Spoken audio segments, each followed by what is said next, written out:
एक ऐसे स्कूल की कहानी जहां हर तरफ सपने पलते हैं और दिलों में अरमान मचालते हैं। जहां धूप भी सुनहरी लगती है और हवाओं में भी एक खास एहसास घुला होता है। ये कहानी है एक आम लड़की की और उस सुपरस्टार की जिसकी एक झलक के लिए पूरा स्कूल दीवाना है। हमारी कहानी की शुरुआत होती है इस चमचमाती स्कूल की शानदार बिल्डिंग से। आज यहाँ हर तरफ एक अलग ही रौनक है क्योंकि स्पोर्ट्स डे आने वाला है। और इस एक्साइटमेंट की वजह सिर्फ खेल कूद नहीं बल्कि कुछ और भी है। क्लासरूम के अंदर का माहौल तो किसी मेला जैसा है। हर तरफ स्टूडेंट्स अपने अपने चीयर कार्ड्स और बैनर्स बनाने में लगे हैं। देखो वहां बोर्ड्स पर क्या लिखा है। Second year class 1, we came, we saw, we conquered. सभी लड़कियां बास्केटबॉल प्रैक्टिस की बातें कर रही हैं। पहली लड़की बोलती है, did you see the basketball practice? Junu so good. दूसरी लड़की बोलती है, the school's best student and best basketball player. Some guys just have it all. उसके बाद तो नाम है जुनू। लगता है ये जुनू कोई आम लड़का नहीं। क्लासरूम में एक लड़की अंगड़े लेते हुए कहती है। तीसरी लड़की बोलती है, oh man, I want to go watch the practice too. फिर 4 नंबर वाली लड़की बोलती है, we are almost done, we can go after we wrap this up. उनकी बातें खत्म होती हैं। कितनी मेहनत और लगन से सब अपने अपने पसंदीदा खिलाड़ियों के लिए पोस्टर्स बना रहे हैं। कुछ तो बड़े बड़े दिल हार्ट्स लगा रही हैं, कोई फूल बना रहा है। एक बैनर पर तो बड़े प्यार से लिखा है, जी हून माई बिलवेड। और वहां देखो एक लड़की कितने कॉन्फिडेंस से कहती है, should I ask him out after sports day? फिर एक और लड़की बोलती है, snacks are on you if he says yes. इन सब के बीच एक लड़की बड़े ध्यान से एक चमकता हुआ स्टार स्टिकर उठाती है। ये है हमारी हीरोइन अजिन। उसके चेहरे पर एक हल्की सी मुस्कान है। अजीन बड़े प्यार से उस स्टार को एक बैनर पर चिपका रही है।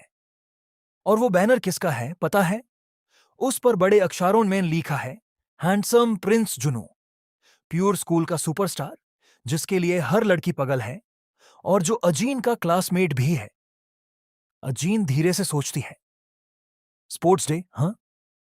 और अब उस सुपरस्टार जुनू पार्क के पास बास्केटबॉल कोर्ट पर उसकी एनर्जी और टैलेंट देख कर सब हैरान है। वो ना सिर्फ पढ़ाई में तेज है, उसकी हाइट भी अच्छी है और लुक्स तो उसके ऐसी हैं कि हर लड़की उस पर मरती है। वो ही तो है जूनू पार्क, हर टीनेज लड़की का प्रिंस चार्मिंग जिसके ख्याल हर किसी के दिल में बेस हैं। प्रैक्टिस के बाद जब बाकी लड़कियां जूनू को देखने जा रही होती हैं तो अर्जुन उनसे अलग रास्ता लेती है। फिर एक लड़की बोलती है, are you sure you are not coming Arjun? फिर अर्जुन बोलती है, I can't, I have to go home and do some baking, have fun. फिर ये लड़की बोलती है, oh okay, see you tomorrow. Arjun के चेहरे पर एक हल्की सी मुस्कान है। उसके दिमाग में बेकिंग के ख्याल चल रहे हैं। अगर फिनांसियर बनाना है तो आलमंड्स और चॉकलेट तो खरीदने पड़ेंगे, वो सोचती है। पर तभी अजिन की नजर अपनी शर्ट पर पड़ती है, एक अनजाना सा निशान। How did this even and up here? I can't go around with this, वो घबरा कर सोचती है। पास के पब्लिक टैप्स पर वो निशान साफ करने की कोशिश करती है। पानी की बूंदें तपाक रही हैं और वो जल्दबाजी में शर्ट को रगड़ रही है। फिर अजिन खेलती है, shoot, it's not coming of. और तभी एक अनजानी आवाज। अजिन हैरानी से पलट कर देखती है। उसकी आंखें बड़ी हो जाती हैं। सामने खड़ा है जुनू। बास्केटबॉल की प्रैक्टिस में होना चाहिए था। उस जुनू अजिन से बोलता है, व्हाट आर यू डूइंग? फिर अजिन बोलती है, जुनू। अजिन जल्दी से बताती है कि वो अपनी सहेलियों के साथ साइंस बना रही थी और उसकी शर्ट पर इंक लग गई है जो निकाल नहीं रही। Ajin, what is he doing here? I thought he was playing.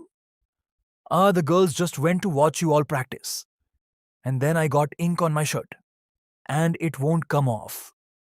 जूनू हल्का सा चुख करता है, जैसे उसको पता था कि ऐसा कुछ होने वाला है। वो अपने माथे से पसीना पोंछते हुए कहता है, and thanks to them the guys can't focus at all, our sessions basically a bust, so I left. Junu को ऐसी चीजों में कोई इंटरेस्ट नहीं है जिसमें यूज शोरगुल और डिस्ट्रैक्शन मिले। वो अपने में ही रहता है। अजिन अब भी स्टेन साफ करने की कोशिश कर रही है जब जुनू उस गौर से देखता है और खेलता है। Are you sure you are doing it properly? It looks like you are just smudging it. Ajin बोलती है, no I am not, it's actually fading, you can barely see it now. लेकिन जैसे ही अजिन घबराहट में अपनी बात प्रूव करती है, पनी की वजह से उसकी व्हाइट शर्ट गीली हो जाती है और सब कुछ दिखने लगता है। अजिन के चेहरे पर शर्म और घबराहट साफ दिखती है। Why did I have to wear a white shirt today? वो अपने आप से कहती है। अजिन शर्म से डूब रही होती है जब जूनू बिना कुछ कहे अपना टॉवल उसकी तरफ बढ़ा देता है। अजिन जूनू को देखती है। वो सरप्राइज है, शुक्रगुजार भी। वो उसके टॉवल से खुद को ढकती है। अजिन बोलती है, thank you being so nice to me. दोनों वहां से चल देते हैं। जूनू अजिन को रोक कर कहता है, that could be permanent you know. Ajin बोलती है, it won't be, I hope. Junu Ajin को देखकर हल्का सा मुस्कुराता है, जैसे उसने अजिन की बातों पर ध्यान नहीं दिया। वो कहता है, जूनू बोलता है, geez you are such a handful.